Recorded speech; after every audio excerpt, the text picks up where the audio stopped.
Hey everyone, it's Connor here from Durham Hearing Specialists. I hope you're doing well, and welcome back to another interesting video. I've got a couple of tools here to show you, which I've not really formally introduced, but what we're going to do is use these tools to basically dig out a lot of dead skin from this ear canal. This particular patient presented to the clinic with hearing loss, slight discomfort, and a feeling of fullness in the ear, which you would expect. And very little of it is wax. It's basically sheets and folds of dead skin packed into the ear canal. And what I'm starting with here is a metal hook. And I've shown this maybe on a couple of videos before, fleetingly. This particular tool doesn't have a name. It was made for me specially by a company called Chef Med. So at the moment, we'll just call it a custom hook or hook of justice, something like that.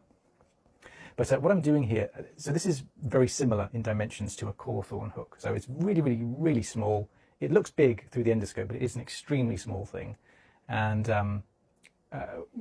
in my opinion, this is much better than a St. Bart's. It's smaller, it's neater, you can get into tiny spaces with it. And it's very helpful in digging out blockages of this nature. So I'm just dragging all these sheets of dead skin forwards. And as you can see, as I drag it forwards, all of these sheets start to unravel.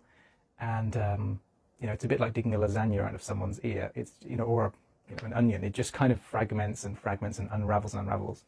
So as to why this has happened, usually we say, when we see, you know, the vast majority of the debris is dead skin, the general kind of vague answer, these are biopsy forceps, by the way.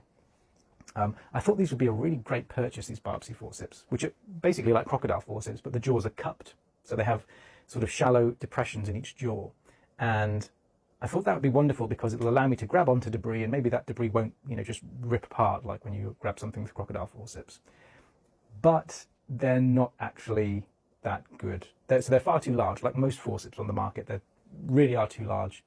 But the jaws don't close properly, which is really annoying. So, you know, what you're going to see here is just a complete failure to use the biopsy forceps.